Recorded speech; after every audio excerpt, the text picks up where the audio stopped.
thanks for joining us for the Cook Along, the Food City and You Cook Along, which is the finale of this Who Feeds Bangalore at Phytopia Weekend Workshop. In case you haven't joined us for the earlier sessions, Who Feeds Bangalore is an exploration into different forces that shape how the city of Bangalore eats. It's a participatory research project, and so this cook-along is also one of the ways in which we are trying to engage with the community and the people that make up Bangalore city.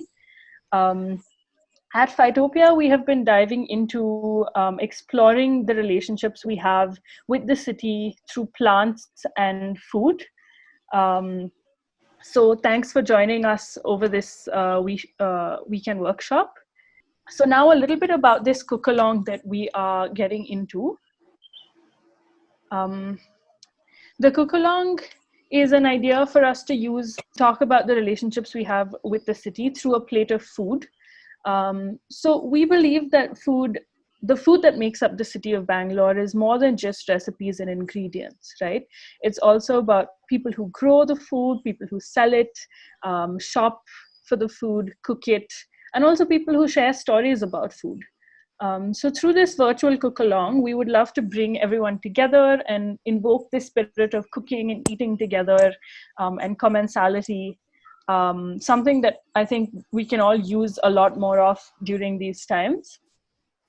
So we've created a seasonal calendar in collaboration with seed saver Dr. Prabhakar Rao of Haryali Seeds, which you can find if you haven't already seen on the cook-along page on the Science Gallery website. So this seasonal calendar is to help suggest and identify seasonal plants that you could use to cook with for this cook-along and otherwise. And let me tell you a little bit about what the objective of this cook-along, the outcome is like.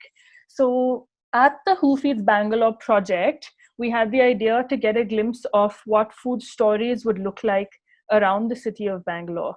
And we would like to use the recipes, the stories, the images, the videos that you share through this session to create a cookbook of sorts, except instead of a traditional flip-through book or PDF, we're hoping to create a sort of interactive map of Bangalore city. So at the end of this session, we really urge you to please fill out the Google form that we've shared, and share, details about what you're cooking, why you're cooking it, and so on. Towards the end of this session, before we break, I'll do a little walk through the form so you get an idea of what it's like. But we would definitely love for you to fill out that form.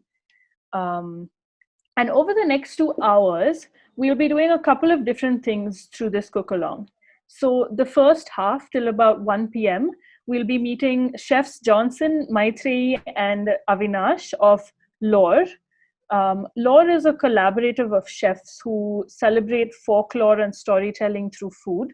So we'll be going on a virtual tour of the seasonal produce on their farm and see a little bit of a cooking demo that they will do using that seasonal produce that reflects both their relationship with Bangalore city as well as their own food philosophy. And then at 1 p.m., we'll break off into breakout rooms so that we can all cook together in smaller groups. At this point, we encourage you to open your mics and videos. So I will let you know when we get into that segment to unmute yourselves and put on your videos. And in the breakout rooms, we'll chat about what we're cooking, while we cook. So if you're comfortable, we encourage you to be cooking while we chat and have these conversations. And we can talk about, the various ideas of the food and the city. I do want to mention and request you all to please be careful while you're cooking and chatting at the same time. Be mindful of, knives in the fire and your laptop or phone, whatever you're using. And just please be careful. And finally, at 1:30, we will meet back in the main room so we can exchange ideas about the various things we spoke about in our own breakout rooms and just, get together and chat about all of that. So just to remind everyone, for the first half until 1 p.m., we request you to keep your mic and video turned off while we go on a journey with Farmlore and the chefs at Lore Bangalore. And if you have any questions for the chefs about their farm and what they're cooking, please put them into the chat box, and I will sort of ask the chefs about it through various times in their cooking demo. This session is not being streamed on YouTube, but we are recording it so we can try and make a video afterwards. And yeah, that's it from me. If you have any questions about how the cook along might work, or any questions about this whole session, drop them in the chat box and we'll help you out with that as well. So over to you, chefs. Hello, everybody. Mythrayie here. Johnson here. Avinash here. Hi. Welcome to Farmlore. Welcome to Lore, Farmlore. After this, there's going to be a small editor of what Farmlore is about. Yes. But yeah, coming back to what Lore is all about. Lore is, last year we all came over here during the month of February, and we wanted to learn about what Bangalore was all about in terms of food culture. So, we have dined in almost, like, let's say 300 restaurants or so far. Every day our lunch or dinner, is a new restaurant, trying to see what Bangalore has to offer. So as we know, there's quite a lot. We went to Nalapaka, which was more into Uttara Kannada food, and then we went on. We have done everything. The late night eateries of Rasapet Idlis, or and Bangalore's love for Asian food. Yeah, Bangalore's love for Asian food. That whole segment of Indiranagar and Koramangala, where there's so much of Asian food. So yeah, we have been trying to juggle and to learn ourselves about what Bangalore is all about, what food Bangalore actually. If you say about Bangalore and what's the actual culture of, what's the food culture which people from all around bring into Bangalore. And there's different kind of communities in different places in Bangalore. Like last week we went to Kamanahalli, and there's, I think, a Korean community over there. A lot of Korean restaurants. Yeah. So and again, Kaushik, our founder, he was actually telling us about Kamanahalli's Christian church, where they have potluck dinners for from the Korean community. So things like that. So every day we are trying to learn quite a lot about what Bangalore is. But again, when we came to open up a restaurant called Lore. We came down by calling the name Lore after 3 months of research and stuff like that. So Lore, incidentally, is the last term. Like, it's a terminology which derives from folklore. Basically, we tell ourselves on telling stories through food. So basically, we don't believe in one particular cuisine. We take local influences as a cuisine and try to put it into our storytelling of food. Yeah. So that's exactly what we do, and we have done so many pop-ups. As of now, I would say somewhere on the 22-23 sector for pop-ups alone.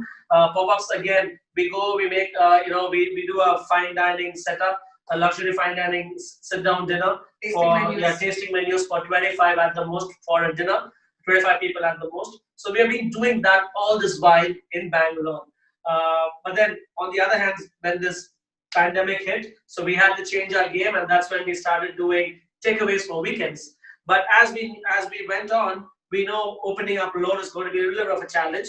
So we said, let's open Farmlore. So that's where Farmlore comes into the whole picture. So there's a small little video which would be there for you to take a look about what Farmlore is all about. Yes. Shivani, you can play the video. Johnson here. Mythrayie.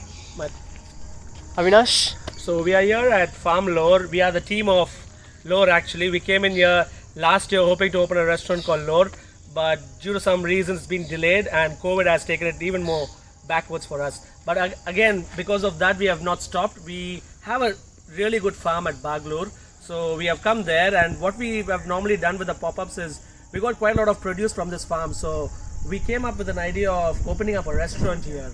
So we got one small little restaurant right at the back, which is going to come up. Again, it was supposed to come up on February. Yes, March, yes. February, March, but then it stopped due to all these situations. But now we have started the construction again, and we are growing quite a lot of produce with the help of our local farmer over here as well. So that's Gopal, who's a local farmer. So Gopal harvested some peanuts. It's not ready yet though. We're eating some though. So you got it's a 30-acre farm actually. 38 acres of farm over here. So it basically got a mango grove, and then we got a couple of other things right in this center as well. Yeah, some tamarind and Coconuts, jackfruits. We are even making our own compost pit over there as well, which we'll show you in some time. Yeah, we got quite a lot of sapota, and mango season is really good over here. We got 3 to 4 varieties of mangoes which grows over here. And also butterfruit, quite a lot of avocados, and as we go on, we also want to be a lot of self-sustaining as well, right? Definitely, yes. So some of the vegetables, you want to talk about them, what we grow over here? So right now we have around 20 kgs of peanuts that are going to be harvested in about 1 week. Yeah, a week something. or so. That's Yes. what Gopal said. Yeah. And then over there we've got beetroot, cluster beans, karamani, the local black eyed peas, and then tomatoes, and what else? Snake gourd is there Snake as well. gourd, yes, we're going to be, and some very cute pumpkins. Yeah, cute little pumpkins which Gopal had got us. It's actually very close to the Air Force over here, so that's why you tend to get quite a lot of these noises coming here up and down. But again, as we go on, we can show you a little bit more about what's there in Farmlore. And what we're going to be using today. Here also you have. Yes, sure, that's actually bigger than these, so we can. So we are searching for pumpkins to use for today's dish. But again, some of them we could use and some of them we can't. So it's not fully grown, so probably. Chef, the bigger ones are there, I think. Yeah, the bigger ones are over here, yeah. So we'll just take one from there. Just take one, yeah? Yes, sir. Okay. Yeah, these are not the regular pumpkins, not the really big ones. They grow maximum up to this size, I guess. Like disco pumpkins. So we're going to be using this. Chef, a flower also, right? Yeah, flour too. Now we want to have that crunch element coming through our dish, right? So we want to do a fritter. But not those. Why, chef? Because it has that fruit at the bottom, you see, This one? Yeah, that has the fruit at the bottom. So it's probably going to become another pumpkin. Okay. So you'll find the other ones which, where there's no fruits at the bottom, or I see one here. you see one there? Okay, yeah. So what we are going to do at Farmlore is like, we concentrate quite a lot on reducing our wastage as well. So one of those things is this flour is going to go off as well. So what we are going to do is we are going to make it as a fritter.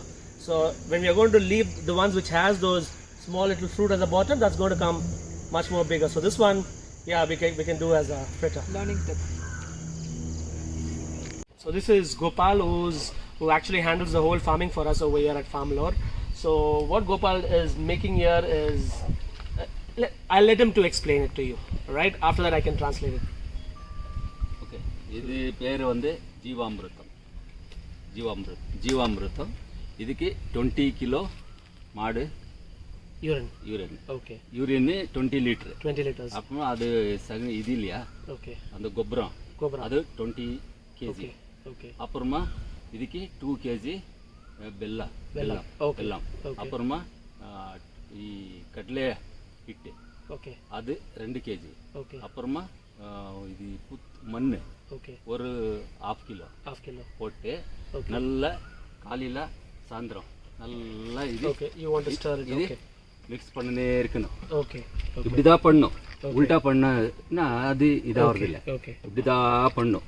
Okay. ஒரு 10 நிமிஷம் Okay. சாயந்தரம் ஒரு 10 நிமிஷம் அது ஜீவாமிர்தம் ஆடுது ஒரு Okay. 8-10 நாள் 8 to 10 days. Okay. 10 days இப்படி பண்ணும் பண்ணிட்டு அது என்ன தெரியுமா அப்புறமா ಈ ಟೊಮೊಟೊ ಆನಿಯನ್ ಎಲ್ಲದಕ್ಕೆ ಇಲ್ಲ அந்த இது ஸ்டெம்முக்கு ஃபர்டிலைசருக்கு ஒரு 30 ml 50 ml ஒரு செடிக்கு போடணும் இல்லைன்னா பெரிய இடம் இருந்தாக்கா தண்ணி போறது இல்லையா தண்ணில ஒரு ஜெக்ல தண்ணி மிக்ஸ் பண்ணா தண்ணி போயினே இருக்கு அதெல்லாம் மிக்ஸ் ஆயிடுது அப்புறம் செடிங்களுக்கு நல்ல growth வரதுக்கு நல்ல இது வியாதி வராது இது நல்ல growth வருது Okay.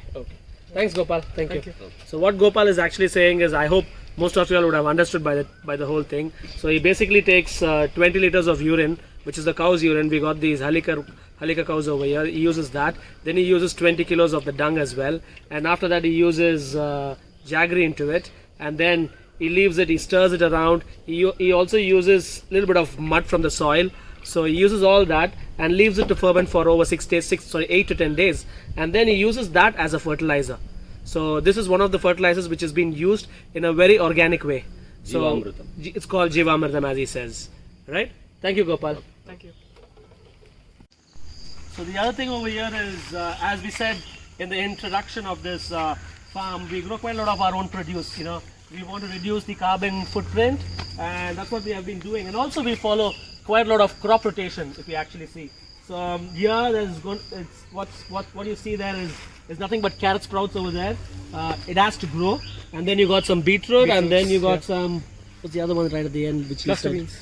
Okay, cluster beans, which was there, and there's a crop rotation which is going on now.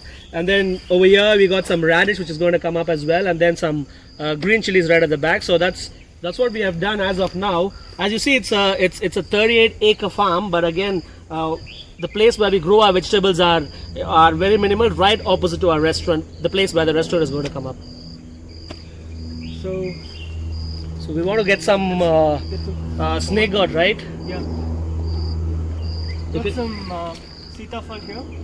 So we normally use them for our ice creams, basically. But again, you know, these are quite raw right now. We give them a month or so, but these keep on coming, right? Yeah. These keep on coming, yeah. Yeah. So we are here for the snake gourd, right? Yeah. So that's in season right now. Yeah. So we're just going to take them off the vine. So yeah, it's a snake gourd. And in case you were wondering, this bad boy is standing here. They have left it purposely to ripen on the vine because they need to get the seeds out for the next sowing. So yeah, we're just gonna let him be as is. So yeah. Did you forget some? I What think did we that's forget? it, chef. Oh, curry leaves, they're here. Oh, yeah, curry leaves. Always curry leaves. Also those berries, just take a look if you find some berries there. I think I saw a few. Like a couple of days back. Oh, I see one here. I mean, they've dried up a little bit. They've dried up so much. Can you take one so we can show? This is quite past its prime, but Usually a little bit blackish violet color. yeah, It works really well. almost It like a works blueberry. really well. So the notes of this berry is quite peppery and sharp on the palate. So a good idea to use it in our dishes. Sure. Can you pick up some curry leaves as well Sure. for the dish?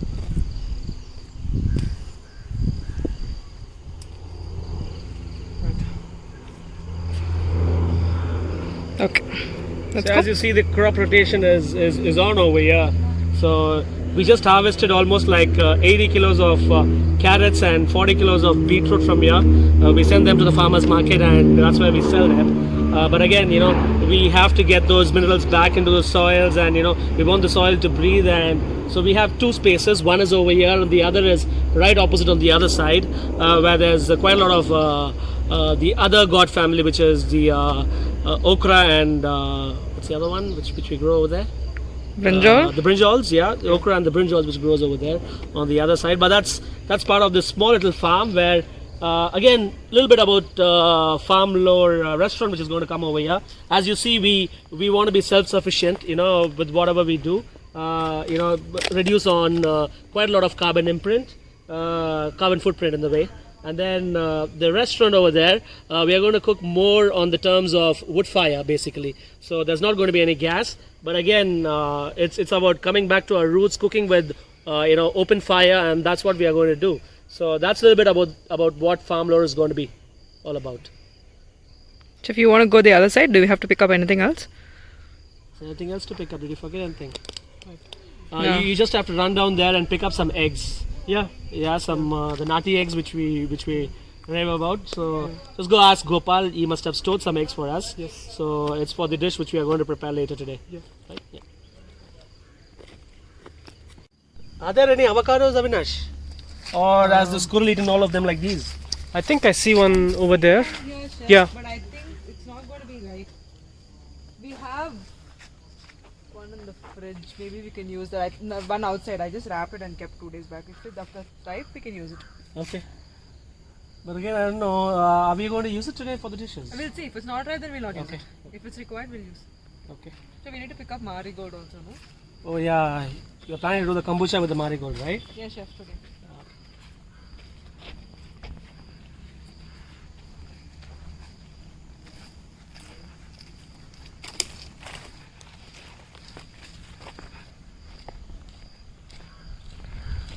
That's here, no?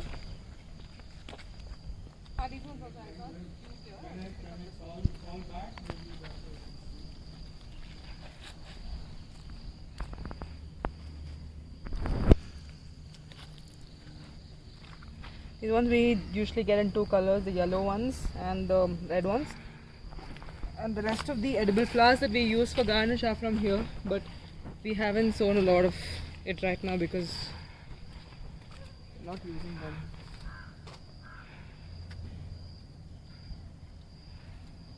So hard to cook. Yeah, I think I have some. Should be enough.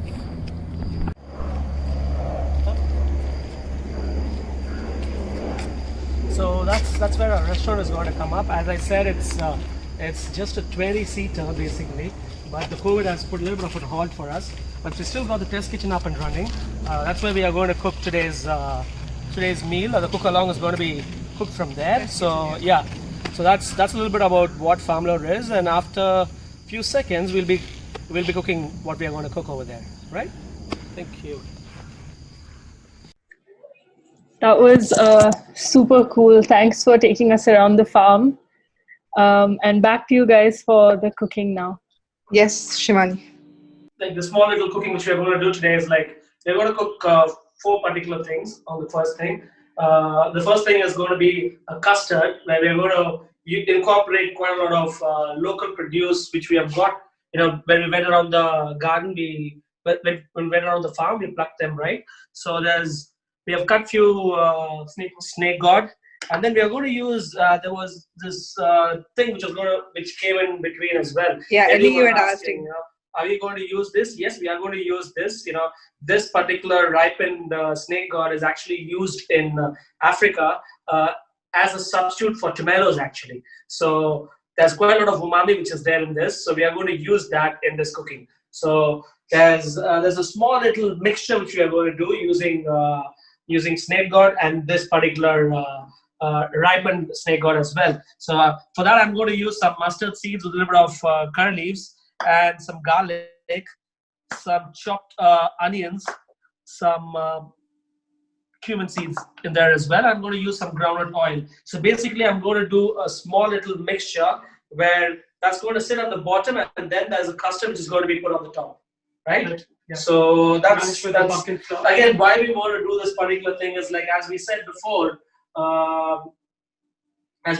you know, there's quite a lot of Chinese influence, quite a lot of Asian influences, quite a lot of Japanese influences here in the city, and we want to tap those, you know. So one particular restaurant where we always used to go for a Friday or a Saturday dinner was Dofu, Bangalore, Indiranagar. Yeah, Dofu in Indiranagar. They have this custard which they give, but again, it's got quite a lot of Asian influences. What we thought was, how about doing something which is from our territory and doing a spin-off of that, and that's what we are going to do over here. And then, as you see, what we're going to do? We're going to have a pumpkin fritter that's stuffed with mashed from the same pumpkin. Yeah, from the pumpkin plant. So as you might have seen in the video earlier, the ones that don't have the fruit, we have taken them as a means to use it. You know, stuff it with the pumpkin mash and then fry it. So that's going to go on top of the custard. So a different texture. Yes, for a custard texture. So again, the first one is going to be the custard with the snake gourd, and then there's going to be a fritter which is going to go on the top, and then after that there's going to be a kombucha which is going to be made by Mythrayie. Yes, I'll do that. So we're going to start off now. First thing is the mixture. So we're going to use a little bit of groundnut, cold pressed groundnut oil. Avinash, you want to process that by the time chef starts cooking this? So it's not like your normal cooking. cooking show where you're going to see this, that, and all those things coming along. Avinash is going to prepare something on the side, and Mythrayie is going to come back inside. I'm going to take the camera. It's going to be more of a stuff where you see those red pulp, and that's what we are going to use. So and the seeds, see, you need to give it to Gopal. Yes. So as you can see, the seeds here are kept separately. Then I'm just gonna scrape it off with the back of my knife. And I got this pulp. So beautiful.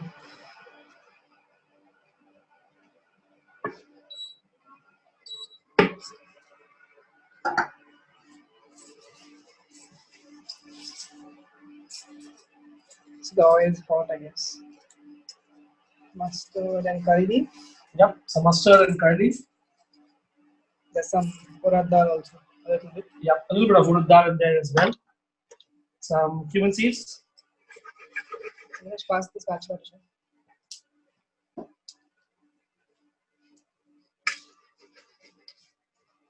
Just a tiny bit of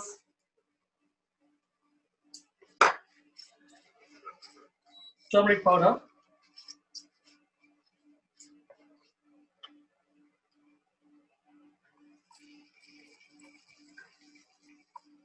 Whole garlic. Just fry that a little bit more. So you want that crunchiness coming through once the whole thing is done. Yeah, that's why we're not using chopped garlic. So we're using whole, so that when you get a bite of it, it gives you a different dimension.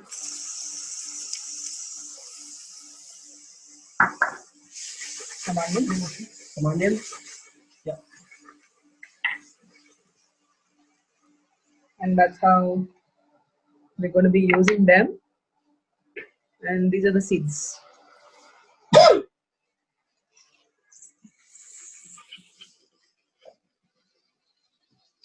So again, like we saw this one particular thing over here in Bangalore. There's quite a lot of like places around Kormangala and Indranagar. There's quite a lot of Asian food.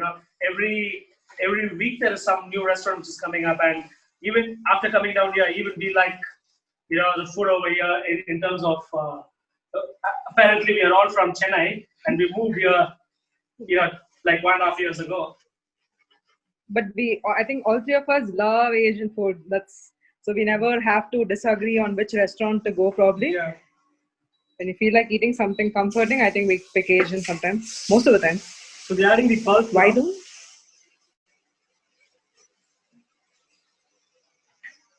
Okay, so the pulp was just added, and then the cut snake got. So I'm just going to jump in and ask at any point if there's questions coming in from people watching. Yes. And so the first question really is from me. I want to know that the ripe snake gourd looks and sounds so great, but how come we don't use it in Bangalore or in India? I've never seen it. So it was very new for us too. So we were doing a lot of research as into when we give the seeds to for the next sowing, what do we do with the pulp? Is it going to go waste? And that's when we researched a lot, and we came across this link where it says in African cuisine they used to use it instead of tomatoes, where it gives kind of the moisture that's required and also the umami. Exactly. So the tomatoes have a certain kind of enzyme that adds onto the umami, which is why it pairs so well with meats. And so this is how it works as an alternative to tomatoes, the super ripe tomatoes. Does it answer your question, Shivani?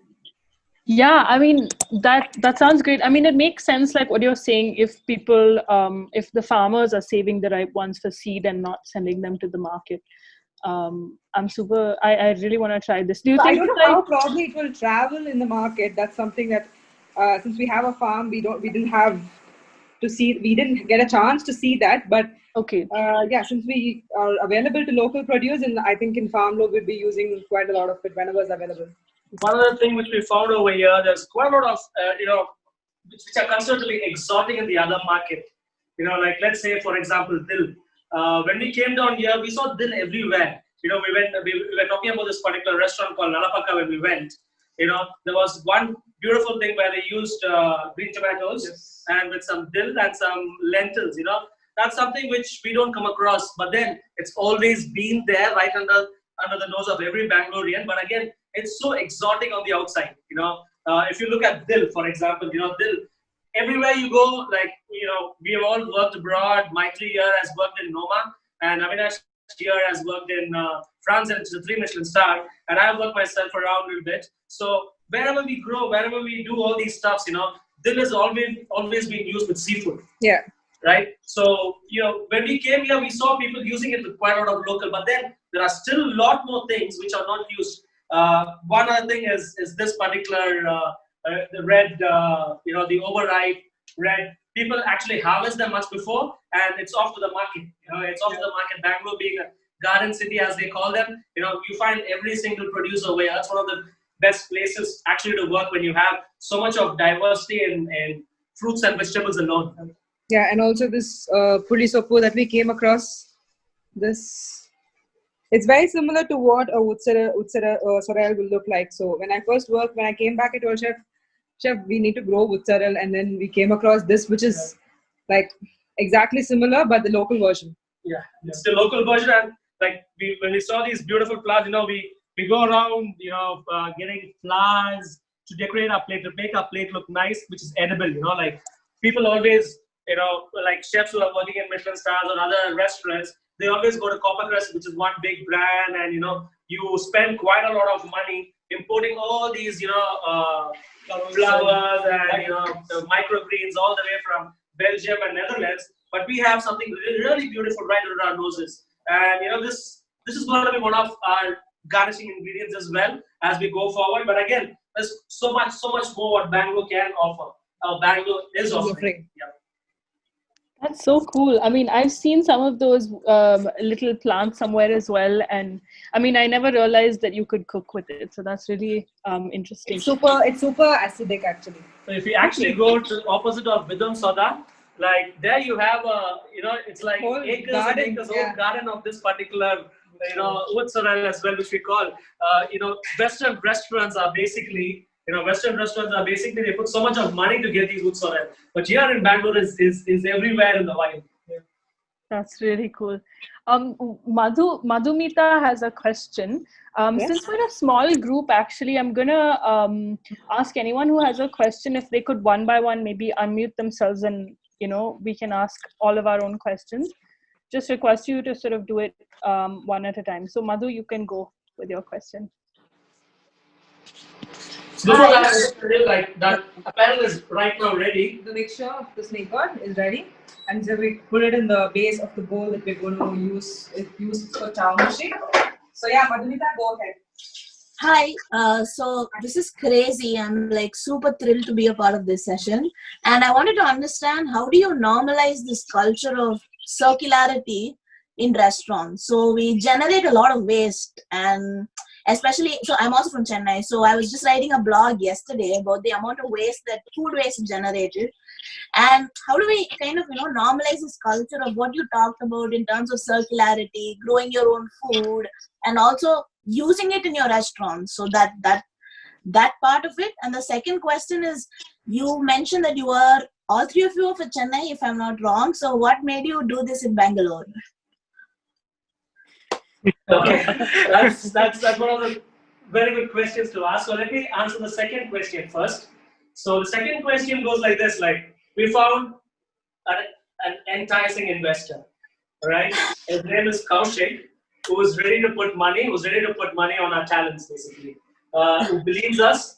He came down. I was working in a place in Kuala Lumpur, Naradi, where I came on the Michelin guide. So I knew him for 5 years before this. And then I asked him, I want to open up a restaurant where we show this ethos in India. Not in India, somewhere else. I actually wanted to do it in Singapore.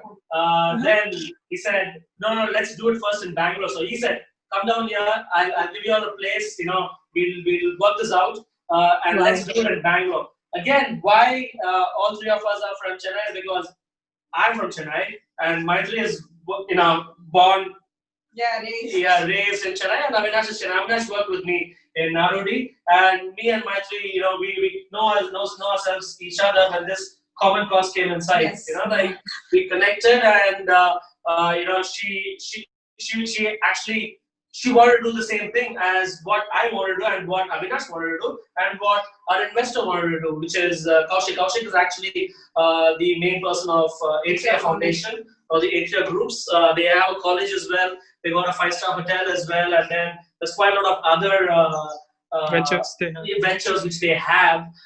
So he was in with us. He actually travels with us all around. We go to Goa, we went to Kochi, we went to so many other places where we are cooking so much of food, and Kaushik actually takes care of the front side of the house as well, where he serves. So there's, even on working for pop-ups late night, he works with us, and as soon as we finish that, we go around the city. Like, that's when I had the very first time of the Shivaji Nagar's beef roll, or whatever that was, and then the Nasrat Peridlis and all the other things. So more about understanding, that was from Kaushik. That's your first answer.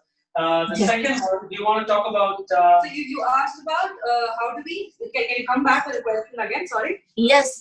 So I wanted to understand, how do we normalize the culture of circularity in restaurants? Because I feel that at some point it becomes more about the profit per se, but also not about the people and the planet. So somewhere, how do we, like, are you able to understand what I'm trying to say? Yes. Not so much. I think I'll let Chef take a bit. As we're going to talk about it, she's going to come in as well. The very first thing when we came here, like let's say it's not the normal restaurant business. So we have to understand what we want to do over here. We want to use every single aspect, and we want to take care of the environment as well. That's one of the major things. So the second major thing was to curtail on food wastage. When it comes to restaurants, right? When it comes to restaurants in India and major hotels in India, people always think about luxury. Yes. Right? So it's always about luxury. So I have always been cooking with New Zealand lamb rack. If it's luxury, it's always about New Zealand lamb rack. So people give you New Zealand lamb rack, you cook with New Zealand lamb rack, and you put it on a plate and you sell it. It's 3,000 rupees or 4,000 rupees, and people buy it. Yeah, and also to get a perfect looking thing, you don't see how much of the thing actually goes into the bin and how it can be used later.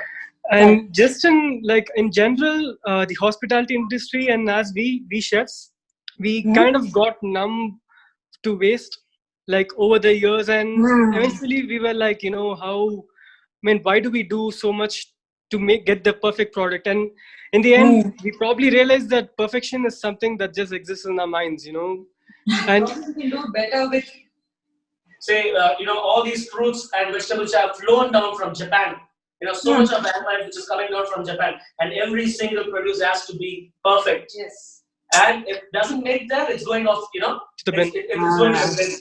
So that's something which we want to break. I know not many of that restaurants will have the same ethos or have the same way what we are trying to see and perceive. It's going to be a lot of challenge. Even one of the biggest challenges when this pandemic struck was when we want to do these takeaways, right? So every restaurant which we came across, be it big or be it small, they all were sticking to plastic containers still, even though it was banned. Right? But we did not want to do that. Whatever it is, even if it is, I don't know for what reason, that's more expensive than the plastic. That's always the case. Healthy food is. You want junk. A water, it's 63 rupees, and you want a salad, it's probably 200 rupees. So I got the politics, but then paratha has more GST than.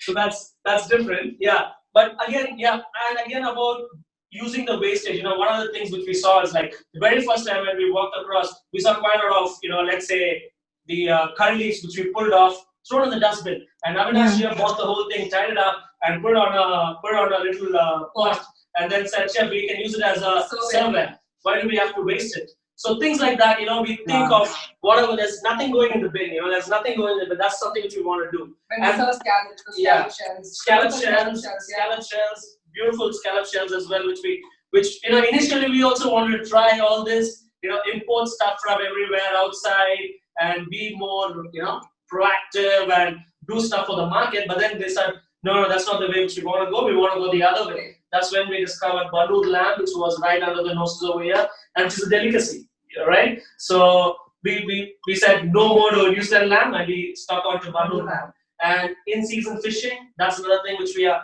looking at. So we get fishes from Mangalore and from Cochin, which we get over here. I know there's a lot of road miles which is being put over there, but again, that's the only way. Rather than flying it all the way from Japan or Dutch or someone from France or Norway. So we want to do it something which is very close. And I know it's going to be one of the most biggest challenges for us. But again, we're still trying and figuring out things along our way. Yes. So yeah, we can go with Does that answer your question?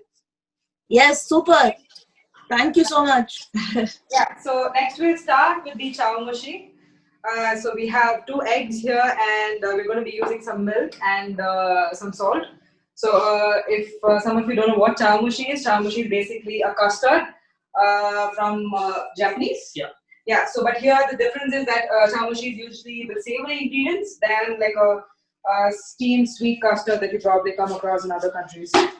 So we have 2 eggs, and I'm going to be using around 60 ml Halika milk. So this milk comes from our farm, Halika milk. So we got around 8 cows.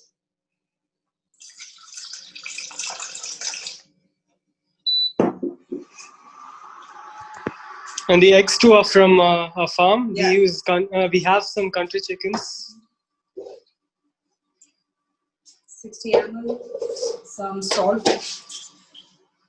So even the seasoning in the restaurant that we are building, we're trying to find as many local producers as possible. So every day, like Chef said, we came across the salt from Sanikata, yeah. It's unfiltered. It has a very musty flavor to it. Yeah. Almost 300 years in the making, I guess. 300 to more than 50 years. So every day it's like learning for us as well. We learn quite a lot of stuff from here. Like the one thing which we always, as we said, we are from Delhi South. So when we travel around, the sambar which is there 10 kilometers away from the border is not the same when you come 10 kilometers inside Bangalore. It's just one particular thing which changes so drastically with its character. So that's how much of a change Bangalore is for us. One classic example is the sambar. So I added about another 20 ml of milk extra, and then just pour it.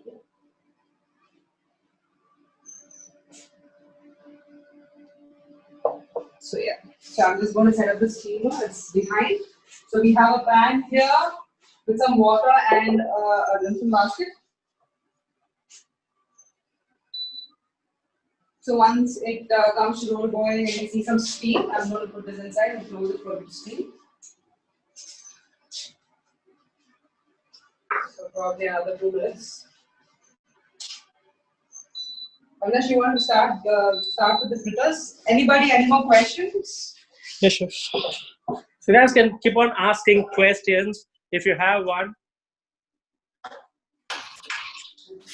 Tell us more about these cows. I'm very interested. What makes them so unique and special to the place? Yeah, but again, the very first thing, like as I said before, Kaushik came over here, right? Kaushik went to this a Jain a meditation place, right? An ashram. Which was it? Ram.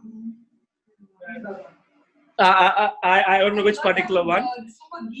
Yeah, so he actually got us some gir cows. Basically, they have quite a lot of gir cows there, and the ghee from that particular place was really, really great. So something to do with the art of living. Yeah, so that particular place. So then we said, like, let's get some cows for us. But then initially we wanted to go for gir cows. I actually contacted a couple of people in Coimbatore and found out gir cows are way a lot expensive. And when you actually make them, it's not from this particular place. It's from Gujarat, or it's from up north. It's going to be of high maintenance. But then we said, okay, let's do a little bit of a research over here.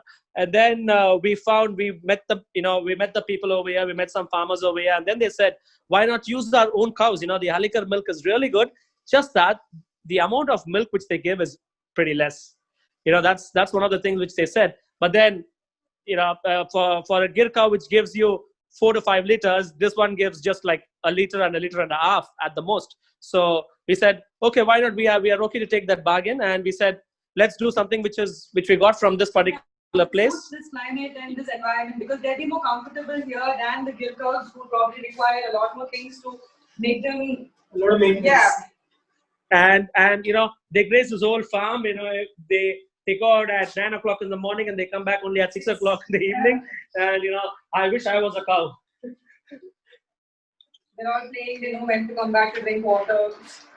So yeah, again, it's about being local and using all that, which is where the environment suits you and you like it over here much more better than outside. I just wanted to ask you, so you added the custard to the snake gourd? Yes. Okay. The snake gourd, which is on the bottom, we have poured that custard on the top. Okay. Yeah. And it's going to go inside the steamer. Fine. I get it. And then for that crunch element, Avinash is here preparing a fritter, which is basically from the pumpkin flowers, which we saw them, which is which are not going to mature into a fruit. So we have plucked them out, and he's got some pumpkin which is tempered with a little bit of mustard, and he's going to stuff them inside those flowers. Mustard seeds or mustard powder? No, it's just mustard, tempered with some mustard. Mustard, okay. Just mustard and some, if you want, you can put some curry leaves also. So I'm going to transfer them to a piping bag. It's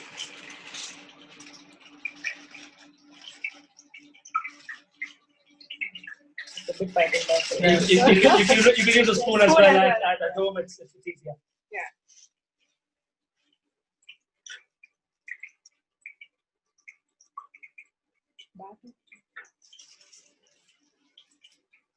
I'm going to stuff it at the top end of the flour.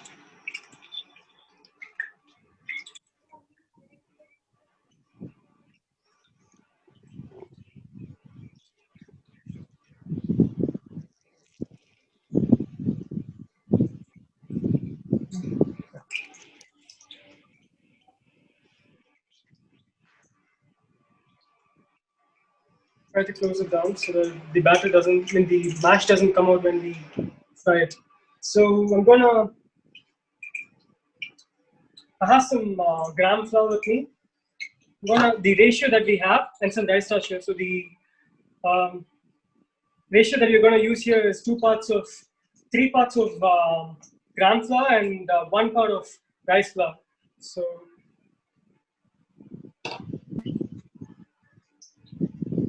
there's the gram flour and some rice flour. It reminds me of these crispy crackers that you get with chow machine, or shit. Yeah, crispy crackers. Generally eat it with the custard. Some cumin powder. Yeah, which is something like yours. Yeah. I'm going to add some water and give it a mix.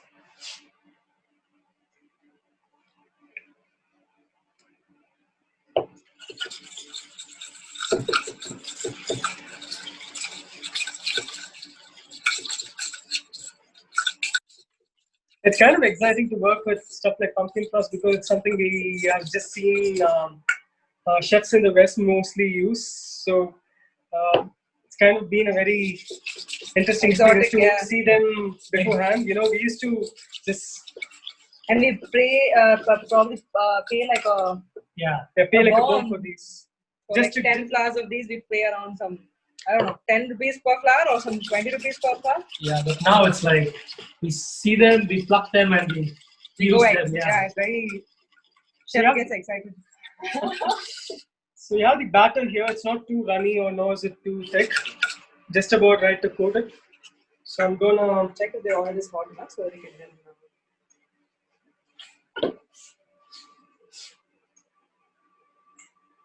It's getting there. A little bit more crispier than your normal budgies, but that's where you add a little bit more rice flour into it. Yeah, so that's the farm we are talking about. This is our test kitchen. where we do a couple of research and development, and then the outside is the farm. The construction's still happening. This is our restaurant. That's the kitchen. That's the pit. No gas kitchen, like we mentioned, and this is going to be the seating area. And yeah, COVID actually put us a little bit of a halt, but now it's again starting back. From tomorrow, they're going to have all glass covered, fully glass covered, and there's going to be solar panels on the top. So we want to use solar as electricity as well. So that's one of the main things why it's taking so much of time at this point of time. Moving on here, just gonna coat it just about right. Then into the oil goes.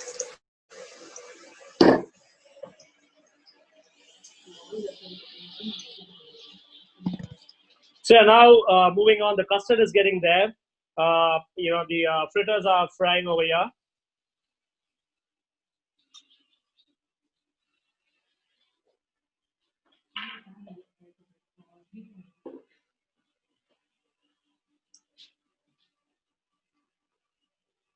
Just turn it around.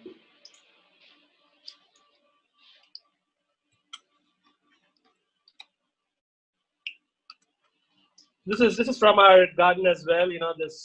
These pumpkins, and that's the That's really yeah. beautiful. What do you choose? How do you choose what to grow, chef? That's a seasonality calendar which we follow as well. And again, the biggest seasonality calendar for us is our local farmer. That he's one of the things which we trust him upon, and he gives us the whole thing, which can grow right now. And we do follow quite a lot of crop rotation as well. But right now, as you see, there's very less which we are growing, because we know now we are going to waste quite a lot. We are even contemplating on starting our these boxes which we want to give from the farmers market kind of a boxes in terms of subscription basis, because we grow so much. Last week we had around 80 kilos of tomatoes, and we just have to give it off in the local farmer and in the local market over here at a very low price. But again, things like that. Right now there is no not too much of direction in which we are going. But then as we go on, we think we will figure it in such a way. But then again, it's all about following those seasonal calendar. So the fritter is done. I'm gonna put it on a bed of paper towels to pat it dry. Yeah, This particular dish could be had, let's say, like a breakfast or as an evening tea time or more things like that. But again, go crazy with whatever things that you have over here. We don't try to restrict ourselves under one cuisine. We don't have a cuisine which we follow. We use influences from all around the world and incorporate it in all the things which we find over here. So if someone asks us what cuisine do you cook, we say we cook Indian, because we are Indians, and we use the produces which is from this particular place. Just that, it's not confined to a particular cuisine. So the custard is probably going to take another 5-6 minutes. 6 minutes, okay. In meantime, Mythrayie is starting off with the kombucha. Today we're going to be using marigold for the kombucha and some jaggery. Now, one other thing which we want to cut over here is the use of refined sugar. Refined sugar, yeah. Sources where different kinds of sugar with different kind of flavor profiles that are not filtered, so that we can use in farm lore. Our philosophy also trying to be going as local as possible and trying to source ingredients from So today we're going to be using kombucha. A lot of you might have heard about kombucha, I'm sure. So kombucha doesn't have to be actually made with tea. It can have different bases, a floral base, a fruit base, or actual tea base if you want to. And also I'll tell you how to make a SCOBY in case you're not able to get hand on SCOBY from outside. So Mythrayie, sorry to interrupt you. Why don't you tell us quickly what a kombucha is? Yeah, so kombucha basically means, cha means tea, and kombu came from a name of a Korean physician who actually started working on this product. So that's what kombucha is. Kombucha is basically a fermented, slightly effervescent tea. So yeah, how you do is you ferment a tea by adding a little bit of sweetener into it. Can be any kind of sweetener. Generally, honey is not used because it's too pure for the SCOBY to react. The SCOBY is a raft of organisms that's going to be converting the sugar in the tea into alcohol and carbon dioxide. The carbon dioxide is the effervescence that I'm referring to here. So yeah, anybody have any questions on what kombucha is, or was I clear enough? Sounds super delicious. Please go ahead. Yes, thank you. So for our kombucha, we're going to be using, the ratio is 1.8 liters of water and about 240 grams of jaggery. So the kombucha we make generally for our tasting menus are a little bit sweet and effervescent, has a mild balance of the sweetness. We like the kombucha to have its sweetness and rather not like super sour tasting like vinegar. So around 1 liter of water is here. So I'm going to heat up only like 500 ml of this and add the jaggery.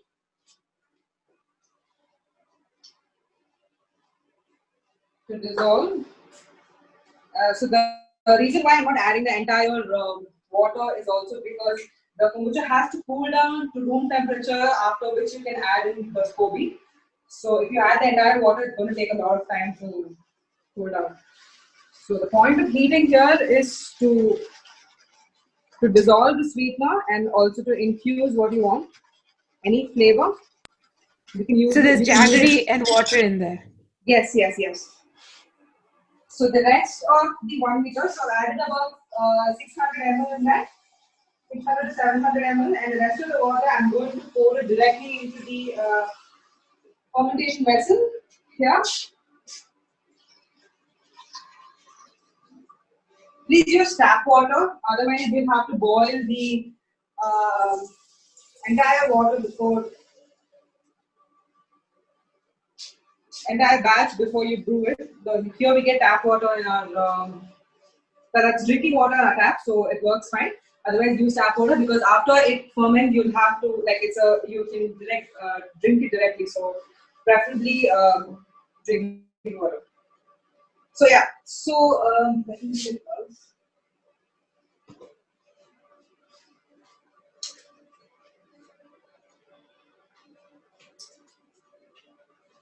So the SCOBY that I was talking about is how it looks. So this is probably like few months old, so he's gone super thick.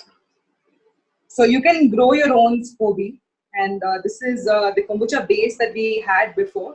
So you'll also need around 200 ml of a kombucha, unfiltered kombucha, to add into your newly brewing batch of kombucha, because the pH level for kombucha is very important so that you don't develop unnecessary kind of molds. So what happens is when you backstop is basically adding a few of the already ready-made kombucha to the brewing batch, so that you bring down the pH level already, so that it's a suitable environment for the SCOBY to quickly start growing. So that's the reason why you add around 200 ml of this. If you're wondering, we normally name all our bases. Yeah. It's called Shazam.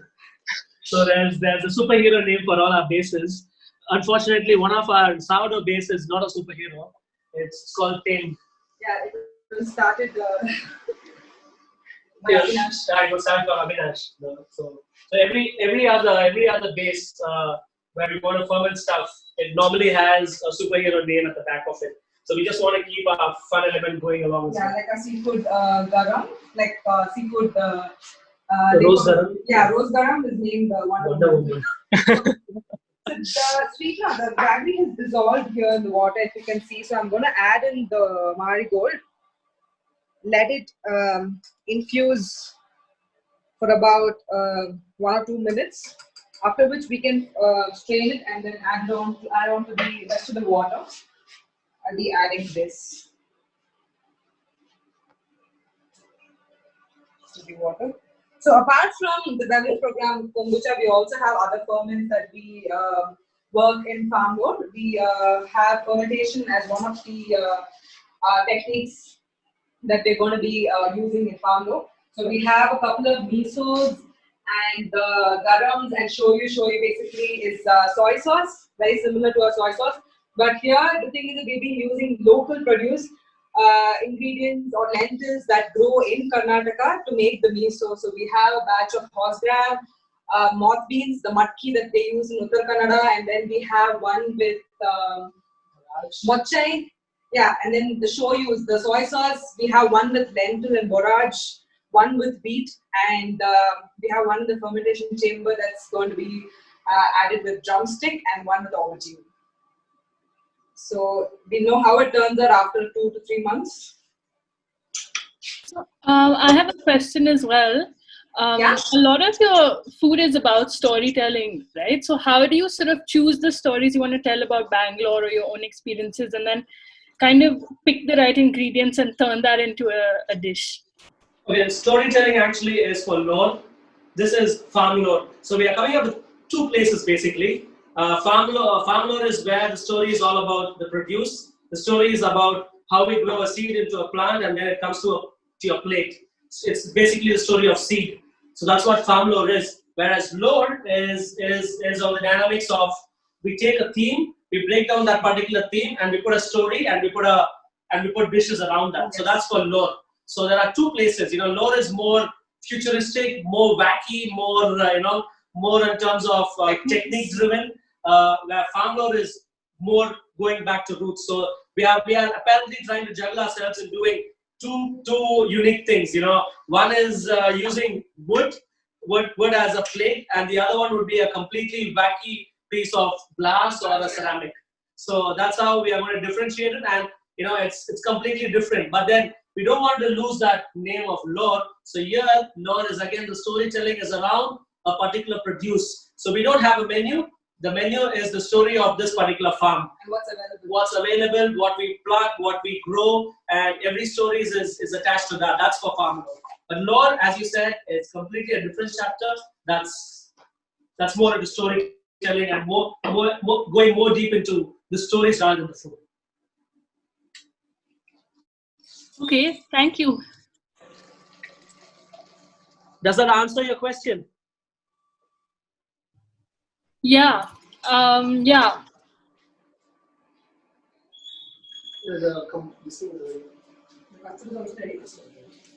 So this liquid goes into this vessel, and yeah, it's at room temperature. This is the reason why I kept most of the mixture cold and then only a part of the mixture that's warm.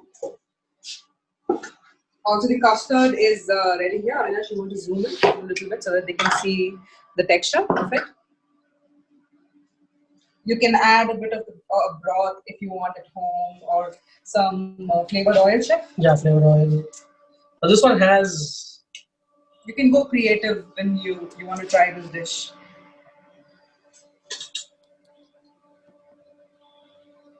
So got some polysopa over there on top, and it's flowers. It gives a little bit of sour tinge to it. Because if you see, there's not much of sourness coming through. And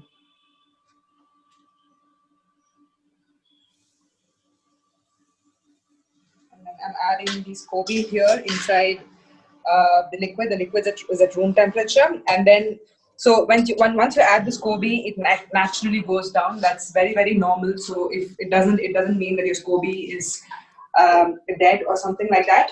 But eventually, when it starts feeding on the mixture, the sugar that's converting into alcohol, eventually the SCOBY will float up, and then it keeps growing. So it takes the shape of the vessel that you are brewing it in. So also, if you want to make your own SCOBY, you can brew a batch of a tea, and then if you get hands on some kombucha, you can add it, and then if you let it ferment at room temperature, eventually within 14 to 15 days, you will see a raft. So basically what happens is the bacteria and the yeast simultaneously act and the raft is formed. So that's how the raft forms. And so yeah, and then this is going to be fermenting for 14 to 15 days. always keep a loose lid. If you have a muslin cloth, it works well. A cheesecloth you can put on top because it's going to constantly release carbon dioxide, and so you don't want the vessel to blow up. So that's kombucha and the custard. Wow, such a delicious session. What is the custard?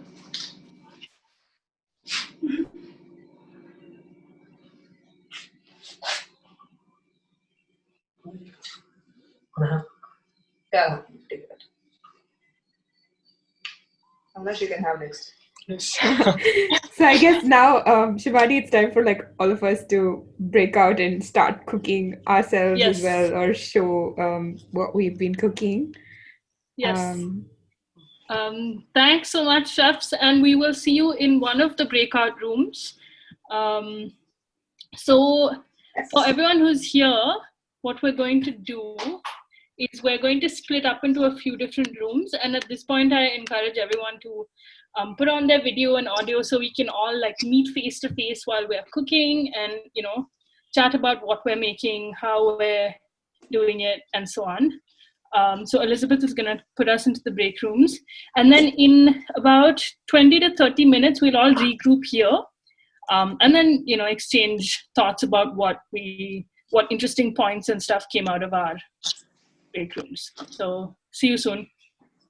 You make a normal flowy moong dal with ash gourd cubes in it, and then you flavor it. I mean, when you do the tempering, you flavor it with kaffir lime leaves and ginger, etc. And then you put some crispy fried bitter gourd on top of it. So this is very unusual, and you know, my story with that is the first time I treated my colleagues back in 2008, I think. This was one of the dishes that I had made, and all my colleagues, quite a few of them, and are from Mysore, had absolutely loved the dish. So I still remember those conversations because this was something very new, but at the same time, the flavors are very South Indian, if I may use that term, kind of dish, because you use a lot of, you know, mustard seeds for tempering and ginger, so that to the South Indian palate as well. So I thought that was fun to make, and I don't know if you can see. So I have this bitter gourd. I have a terrace garden, so it grew in the, and so the kaffir lime leaves are also from my terrace garden, because I have actually to kind of get kaffir lime leaves in Bangalore.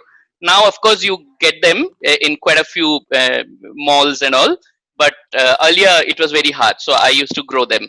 And then, very coincidentally, I also have you know, pumpkin flowers. So just today I picked up 3 pumpkin flowers from the garden. I thought I will make fritters of them, along with fritters of snake gourd, parval, and some mirchi bhaji kind of thing to go with that. And it kind of matched with the chefs. So I'm quite excited about that.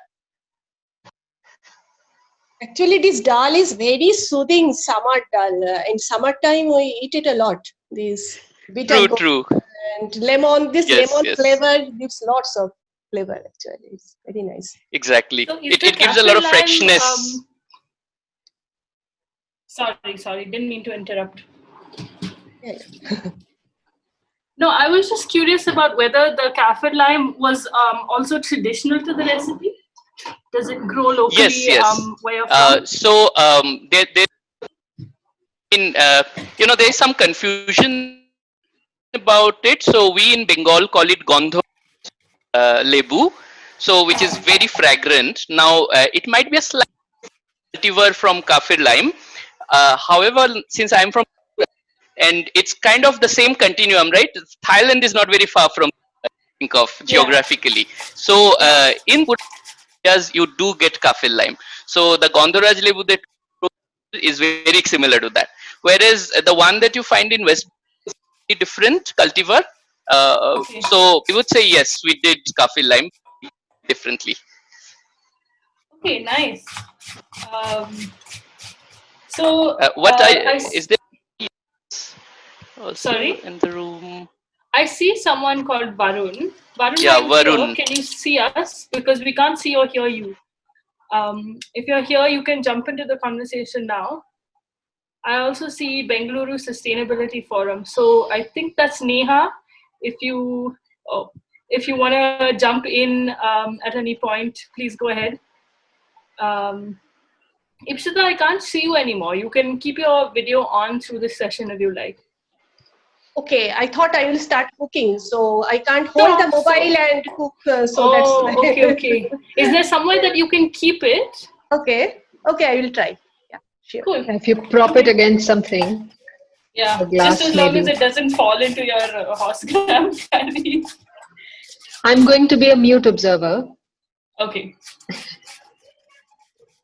Can't seem to, not sure where Varun is during this conversation. So if he joins in at some point, then he can sort of share as well. I hope he does, it'll be nice. So I'm Shivani, and I'm from Bangalore. I'm actually half Gujarati and half Konkani, but I've pretty much grown up in Bangalore all my life. So even I kind of identify as a Bangalorean. So I actually live in like the north of the city in like Yelahanka.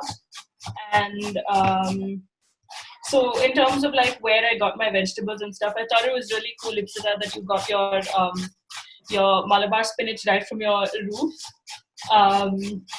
I don't have like a balcony garden, so I get all my vegetables from like a local vendor, and I think we've been going to the same vendor for like ever since we moved into Yelahanka, so like 15 years. But basically what I'm cooking today is a fairly simple recipe. It's a Konkani recipe. It's called doddak. So it's basically a dosa. And I think it's really cool actually because, in South India, you get a lot of dosas, you see a lot of different kinds of dosas in like Udupi restaurants or other restaurants. But this is something that I've never seen outside of my own Konkani household. It's a very like home style thing. So it's a dosa that actually my grandma makes, and I joke that I call her the dosa queen because I say that she can make dosa out of literally any ingredient you give her. But this is like a traditional Konkani dosa that's made out of like melons or pumpkins. So sometimes we use the the white part of the watermelon after we're done eating the red part of the fruit. Sometimes we use like Mangalore Sautikai. Today I'm just using like regular green cucumber and making it. So that's what I'm making. It's pretty simple. It's like grated like melon or cucumber. It's got a bit of coconut because we're Konkani and it's like virtually impossible to make something without coconut. And then it has the base is like Bombay suji or chiroti rava, and then it's seasoned with like jaggery, salt, and green chili. So that's basically the whole recipe. And like I soak it for a while. Like I soak the Bombay suji for a while in this, and then let that kind of form into a dough or a batter of sorts before I fry it. So I'm really just doing my preps at this point. Yeah, I mean, it's hard for me, like Monojit, you shared that this recipe sort of, from what I understood at least, was like a bridge between your traditional home and what you shared with friends when you first moved, or, when you live here now in Karnataka, in Mysore and Bangalore. Since I'm sort of from here, it's hard for me to pick like one dish, or rather, since I've been here all my life, it's hard for me to pick one dish that's reminds me of Bangalore. But I think this one, I just picked it because like I went to college also in Bangalore, and I used to live in a hostel, so I never got to eat these things. And so these are the things that I would come back on the weekends and eat, and it reminded me of like home version of Bangalore dosas rather than the things that you would get in like restaurants or Udupis. So yeah, that's what I'm doing today. So Shivani, I wanted to ask you, after looking at what you're making, do you think those dosas and thali peets are like the same family?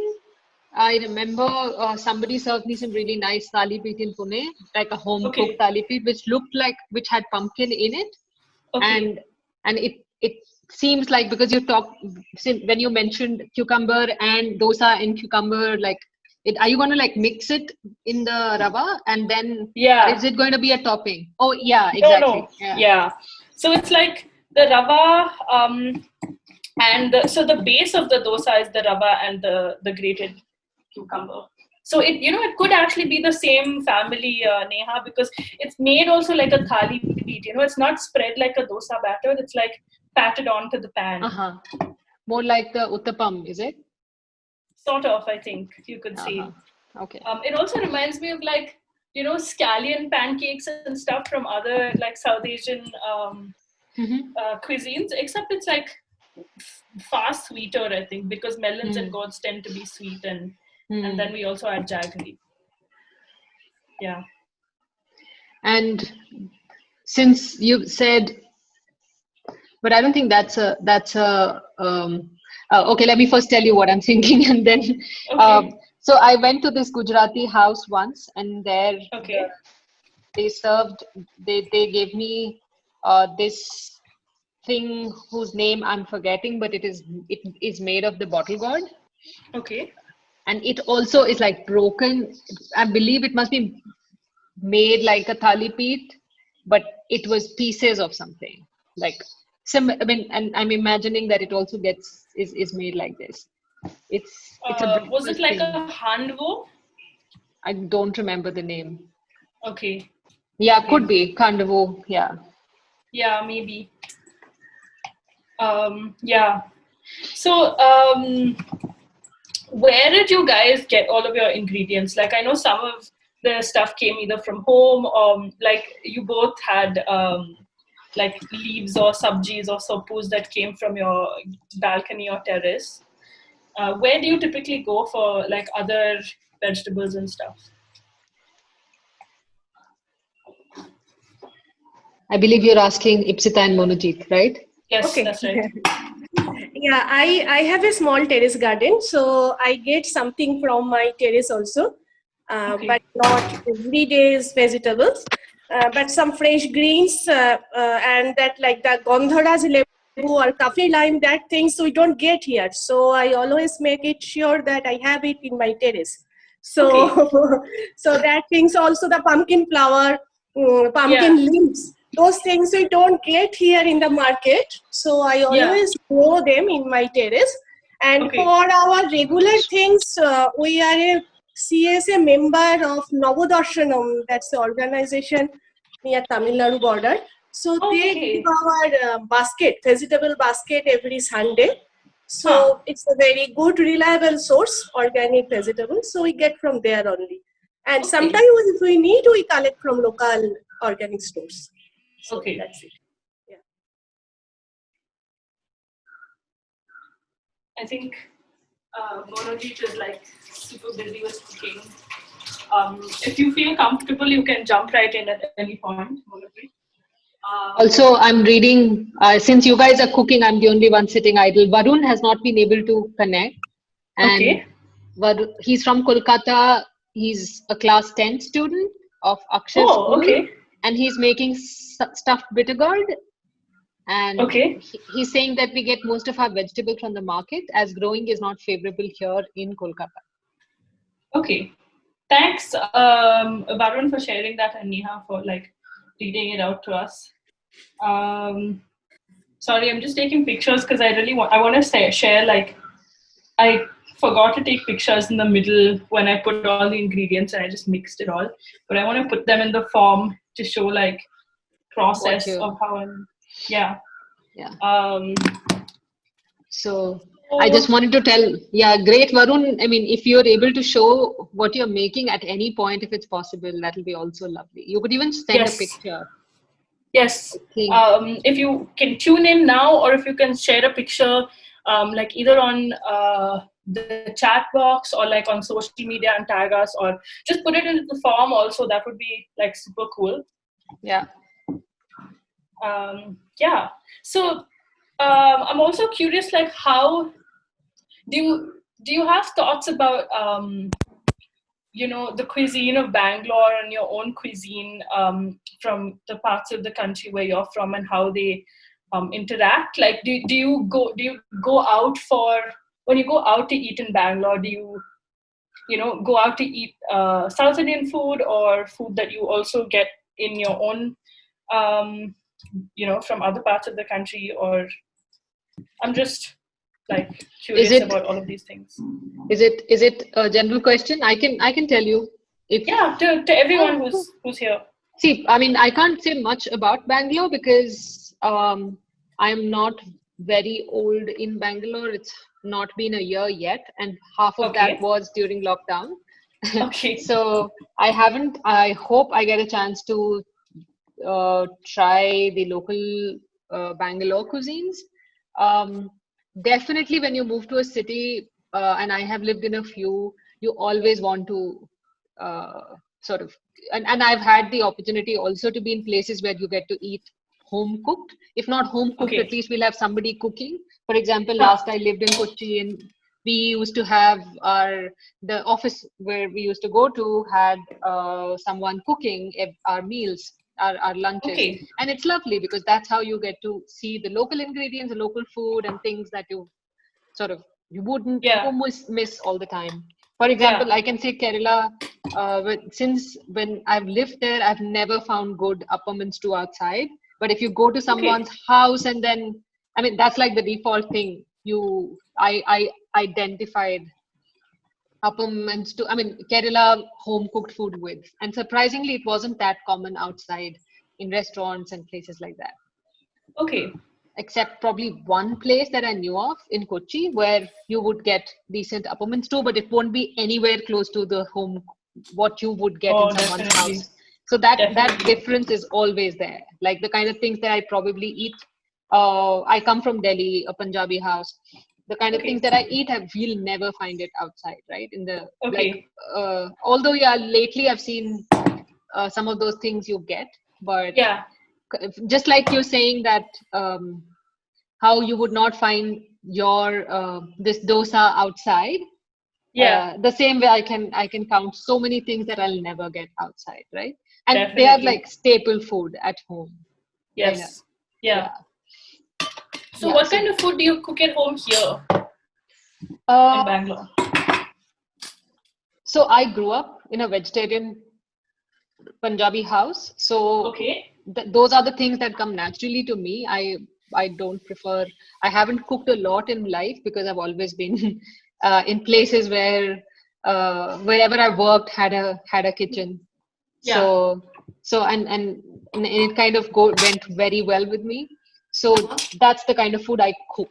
Of course, I eat everything else, but so that's about me. Maybe I should let pass it on to Ipsita and Manojit if they want to share, and Varun.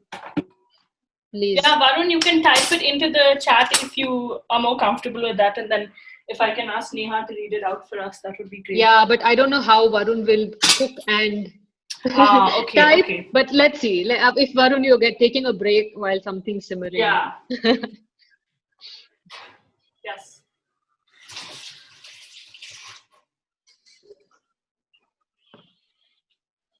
Yeah, so I can meanwhile say something.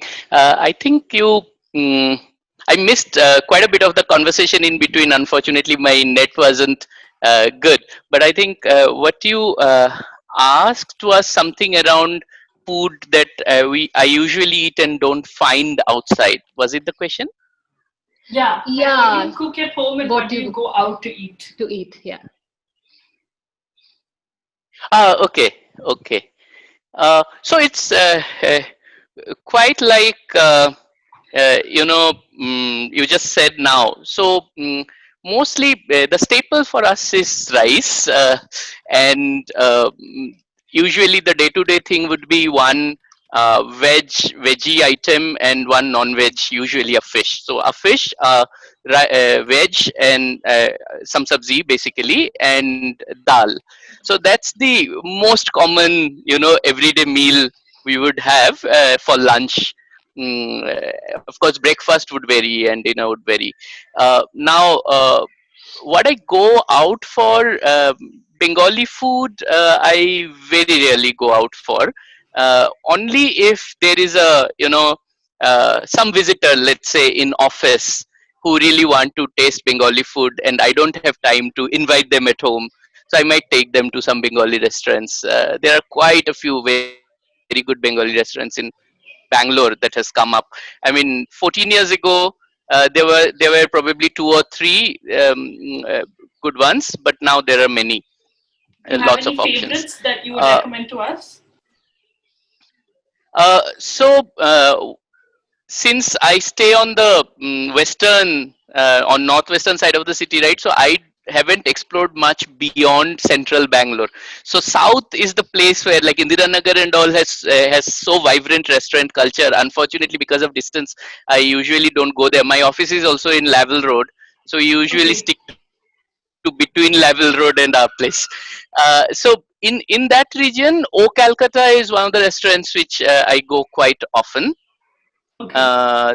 Then then there is Bhojahori Manna. I think Bhojahori Manna, the problem is their quality is not very consistent.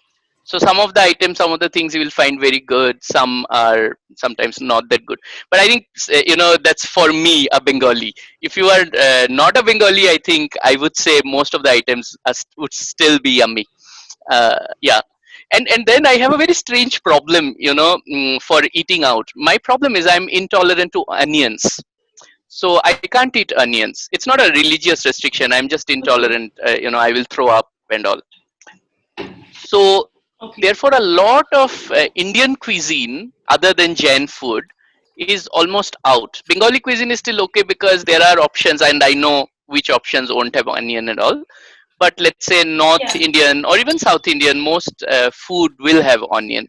So what I usually, I don't go to Indian restaurants. So what I'm left with is usually Asian. At least I find some options, and of course continental Italian will have many options without onion. So mostly I go to those places.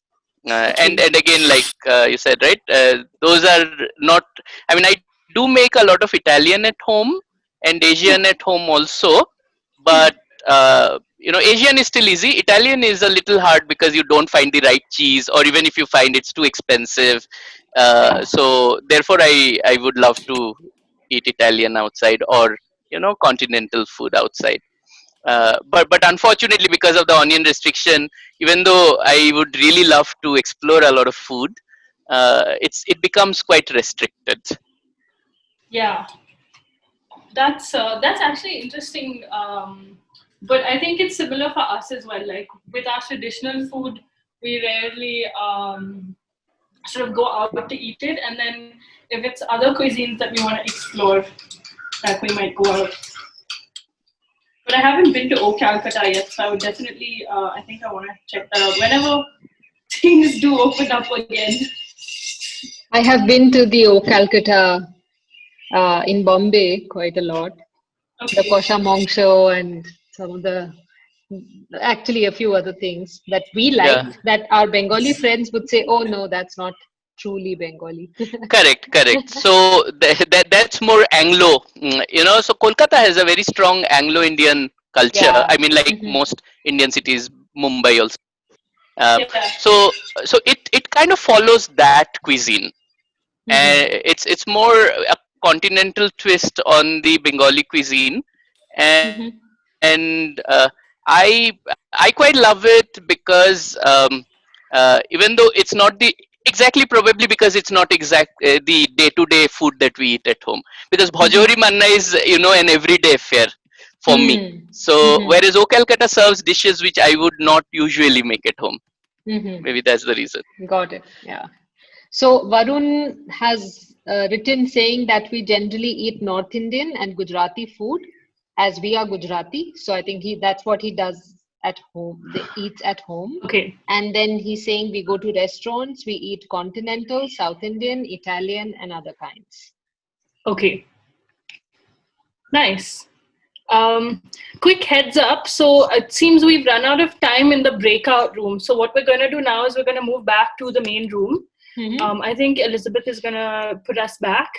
And then, if any one of you wants to sort of share some of the highlights or some of the most interesting things you think that came out of this conversation, or just exchange notes and find out what happened in the other rooms, that would be great. So any one of you want to go? I think I should go also because I have my organizing duties. Okay. And anyway, the breakout room will close in 27 seconds. So I think we will not be left with a choice. So no, in I'm a sense, going who to do wants return to to main session. Cool. No, but who wants to sort of share what happened in our room? So Shivani, maybe any one of you should do, because I missed half of the conversation, unfortunately. Okay. Why don't you do, Shivani? I think that would be best. Ipshita, do you want to go though? No, it's okay. Hi, are we all back? Wonderful. Hello. Hi, everyone. So great to see you all and all your faces. How is it? How's it going, Shivani? Yeah, we'll let Shivani give an update from our room. Okay. I think some of the people have their video off because they are cooking and they're using their phone. But it's nice to see faces of everyone else who's here and finally meet you face to face. So my pan is smoking. Oh no. Safety reminder, people. Safety instructions. Please get an adult. Yes. Okay, so I've just put my gas off. But so our room was really cool. We had Monojit, who's currently got his video off because I think he's cooking. We also had Ipshita, who's here. And we had Varun, who also had his video and audio off, I think, because he couldn't juggle both the cooking and the video. But it was really cool because I think all of us in our room come from non-native Bangalores in some sense, but we've all adopted Bangalore as home at different points of time. And so we spoke a little bit about where we come from, or what sort of culture and cuisine we identify with. And it was interesting because some of us are cooking, I think all of us are cooking things that are somewhere at the crossroads between our traditional cuisine and things that we associate with Bangalore. And we also spoke a bit about what are the kinds of things that we cook at home and what kinds of foods do we go out for. And I think for most of us, we felt that when it comes to food from our cuisine community, we eat at home, and then when we go out, it's really to explore other cuisines from other places, whether they're in the country or outside. So that's a quick... Shivani, you want to tell what each one of them are making? Probably sure. That'll, yeah. Yes, so Varun is making a stuffed bitter gourd. From what he told us on the chat. Varun, if you want to correct me or give us more details at any point, or Neha, if you want to read them out from the chat. Sure. Varun's dish was really detailed. Is it there? Yeah, but that's what it said. Okay, cool. Yeah, that's all.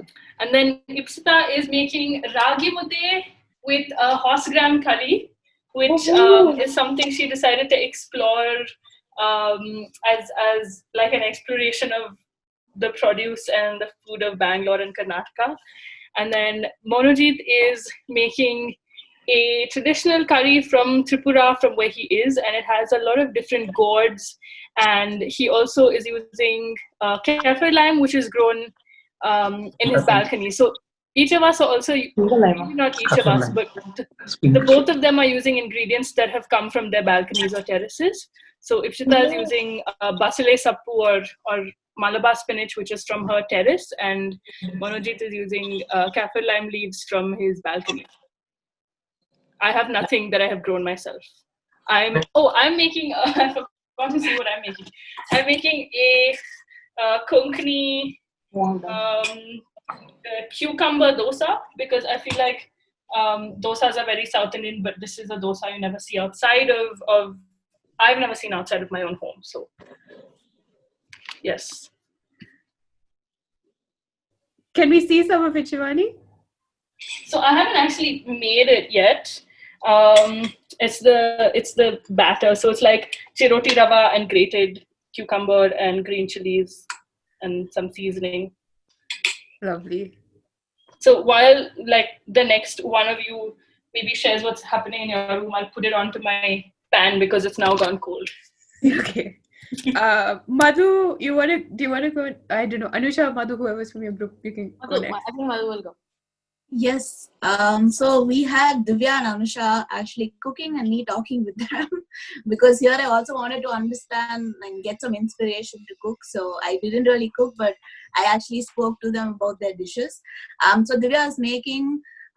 Could you please tell me the name of the dish again? I know it's made with different greens, leaves, and could you?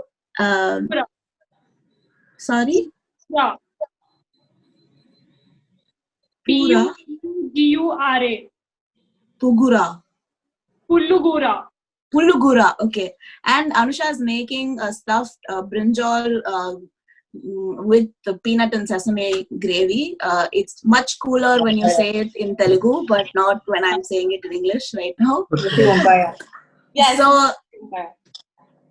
So one thing that we very interestingly discussed was when Divya was talking about sesame, we were talking about sesame and peanuts, and then how sesame has this interesting norm, at least in the Hindu religion, that it's actually like women are not supposed to overconsume sesame, and it's actually used only in devasams. So they actually make yellurunda in devasams and festivals, but they don't actually use it in normal festivities. So that was one thing. And both of them are making dishes that are from their family heritage. So another thing we actually talked about was how suppose Divya's grandmom never documented the recipes. So Divya is now documenting the recipes of her grandmother.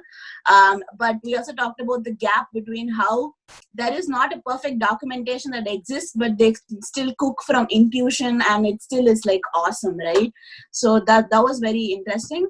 And the Bangalore Connect that we also talked about was how eating food with family is always Indo-Chinese or food from North India for Divya, but in Bangalore she was able to like go eat Korean and explore a lot of cuisines, which was like really interesting.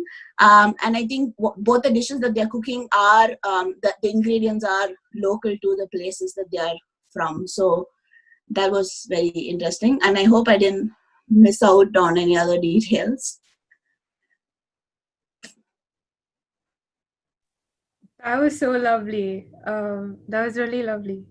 Divya, are you done? Can we see what your dish pulugura looks like, or right now in the cooker? Once the cooker cools down, I will show it. Okay, awesome. Yeah. Also, do take pictures and share them with us. I'm very curious about it.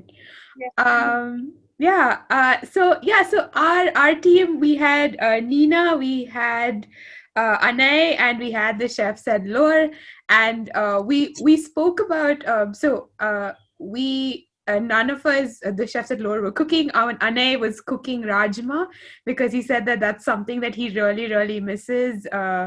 And and it's Sunday, so because it takes a long time to cook, he has time and he's cooking it then. I cooked before a dish, very simple version of a bottle gourd, which is as I was saying, a very simple, very nostalgic comfort food dish. And we mostly spoke about how flavors in food have kind of changed over the past couple of months, at least for us. And the chefs at Lore shared that it could also be because since we've cut down on our exporting of food, we're actually eating more locally because of like the restrictions and the travel restrictions, and we're actually appreciating more flavors and around us, and that's been like a really big change in the last 3 months. We also spoke about urban farming, and Nina was telling us about her amazing garden and what she's growing, and we spoke about the actual possibilities of growing enough to feed a family, and the how growing these vegetables and how much of a challenge it is in it within the city.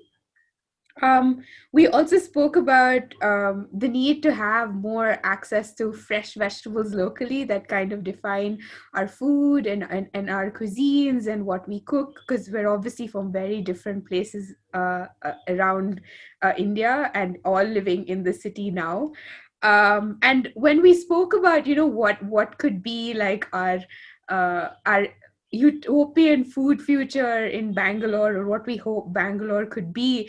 And Ane mentioned something really interesting, which is the need for more community kitchens and more community cooking and food walks, and and we spoke about having like a general more conversations about food, just like we're having now, except hopefully one day it'll be not virtual and we can all cook together at maybe Lore or some other space together and share a meal together, which would be amazing.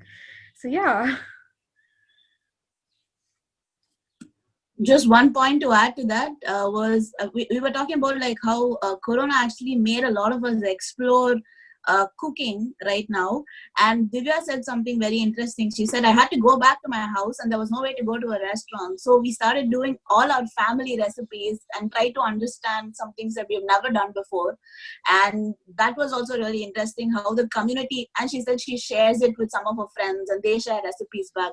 So I think this community aspect of it is always what comes in the time of crisis is very, very, very interesting. Definitely. Shivani, do you want to take over or? Yeah. So if there's anything that any of the sort of individual participants want to add, I feel that we didn't cover as like group representatives, it would be cool to hear. Or like if you want to quickly turn on your video and show us where you are at in your cooking process. We'd love to see the dishes and the food that unfortunately we can't really taste. But... Okay, so I am done with my curry, horse gram curry. So it's here. Can you see? No, a little bit lower, I think. Okay. Ooh. Wow. Is it okay? Nice. Okay. And as it is going to be a spicy combo with ragi mudde, so I'm making another thing. I want to share that also. So there is a bunch of leaves I collected from my terrace. So there is Punarnabha, Marzoram, this is Chakramuni, and mint also. So I will grind everything with little chili, black salt and sugar and mix with some buttermilk, and I have these flowers for decoration. So it's a cooling drink that goes well with that ragi mudde and horse gram dal. That's lovely. That's so cool. Could you tell us the names of the greens again, Ipsita? Sorry? Could you tell us the names of the greens that you're using? Yeah, the greens are, can you see it? Okay, this is mint. Yeah. And this is Chakramuni or vitamin C plant. Not vitamin C, vitamin plant it's called, or Chakramuni. And these are Punarnabha leaf, so it's very good. And I have Marzoram also. And these are, the flowers are actually from Nale Basale or chicken spinach, it's called. So it's edible flower. So that I will use for decorating my buttermilk. And we'll add some chili and black salt and sugar So that will be very cooling drink with the meal. So all these leaves are native to Karnataka, or have you bought it back from home? This ragi mudde, horse gram, everything I started eating after coming to Karnataka only. No, we never had it. The greens that you're using for the drink. Yeah. So are these available locally, or are these? Yeah, it's available locally. Yeah, some of them are wheats actually, like the chicken spinach or nali basale, it's a wheat. Okay. And some I grow in my terrace. So like this Punarnava is also a wheat. You will get it. Okay. You know the green, you will get it. So it's a every day I just collect 3-4 varieties of leaves from my garden. So every day it is different. So we try to get different versions every day. And so we make the drink, and I think it's very good, and we enjoy it after the meal every day, and it's very healthy. And we are eating the leaves like raw, so that's also very good. Not cooking at all. Nice. Yeah. Thank you. Thank you, Ipsita. Monojit, do you want to share with us your Sure. Yeah, I think you can see it's a dal kind of thing, moong dal kind of thing, with you can see some bitter gourd pieces and some bottle gourd pieces in it, and then it's flavored with this kaffir lime leaves. So the trick is you crispy fry the bitter gourd and at the end, so it has all the flavors of without the bitterness in the dal, and the flavor more comes also from the kaffir lime. And quite I would say coincidentally, we had some flowers growing in the garden today, so I thought, okay, I'll make frit. And I was very excited to see that same similar thing. Of course, not stuffing that; it's just fritters. So I made some others with pearl and mirchi.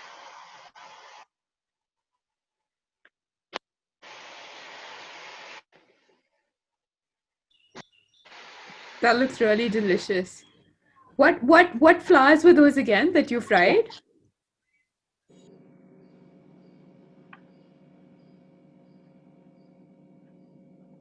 I think we can't hear you. He has to be unmuted. You need to unmute. So yeah.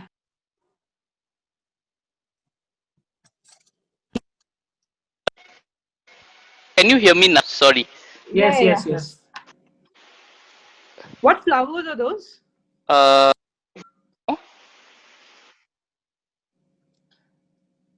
think your voice got cut just when we were mentioning the flower name. Actually, those are pumpkin flowers. Okay. Yeah, we had them.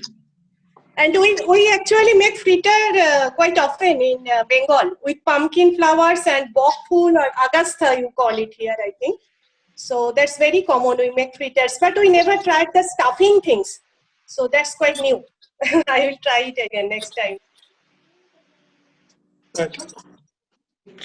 When you try it, you definitely should share it with us. Yeah, sure. So cool. Yeah. I'm very fascinated by Divya's kitchen. Yeah. This is actually I'm living in a hostel, so there is no kitchen. My work table with an induction is my kitchen. Yeah, which is what I think is so cool. That's amazing. Over the past 5 years, I got to make things like I own a mixie now. I own all my cooking utensils. And yeah, I was telling Madhumita the other time that over 7 years now, I have moved from making Maggie to proper meals in the kitchen in a hostel life. That's amazing. Yeah, and in case your dish doesn't finish while we're on this call, please share a photo of it because I'm really curious to see what it's gonna be like. Yes, we'll do that. Yeah, so this is what my dosa looks like.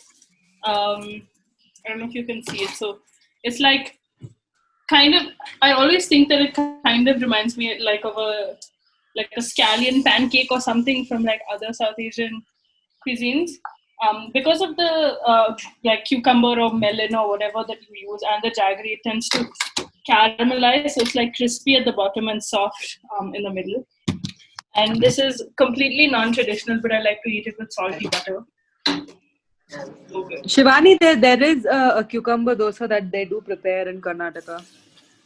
Yeah, this is that one only. I think. Fine. Okay. It's called doddak. Yeah, it's the same. Yeah. Yeah, we like today I'm using cucumber, but sometimes we use like watermelon rind and any watery vegetable, I guess. Yeah. Nice. Cool. Is there anyone else who wants to share before we like maybe wind up this session? My system has cooled down, and I don't know if you can see. Like I'm not sure, but these are all my greens.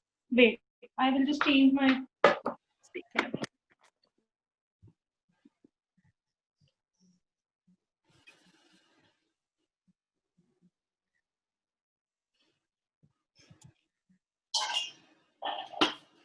Yeah, so these are all my greens. That is red amaranth, the green amaranth, and palak and methi, which I cooked along with onion, garlic, coconut, and red chilies, also with a little coriander and jeera. So once this cools down, I'm going to put it into a blender and then put a tadka of finely chopped onions to it. Yes. So that is what I'm going to be doing with it. And if I have the patience after this, I will make some akki roti with it. Otherwise, I'll make some rice with it. Depends. That sounds so good. Divya, that sounds so delicious. Okay, my drink is ready. Can see it? No, I think we can see the curry. Oh, yes. Ooh, yes. A glimpse. Yeah. So it's ready now. So my meal is ready now. The dal and mudde and drink, everything is ready. Awesome. That's so pretty. You should take pictures and do share them with us. Sure. It's a little difficult to see on Zoom, but whatever we saw, it looked so nice. Yeah, so actually since we're asking everyone to share pictures and their recipes and stuff. The dish that Lore cooked today, they're going to put it on their menu next weekend. So if you do want to taste it or try it, you can reach out to them via Instagram. So it's at LoreBLR, if I'm not mistaken. And you can directly message them and they can, I think, danzo you.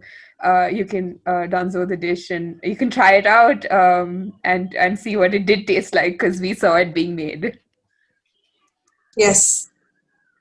Thank you all for this amazing session, though. It's Thank been so you. much fun. Thanks, guys. So thanks so much for joining us today. I had a lot of fun and I successfully did not burn my dosas. So Thank you. We had fun, though. Thank you, guys. Thank you. Thank you all.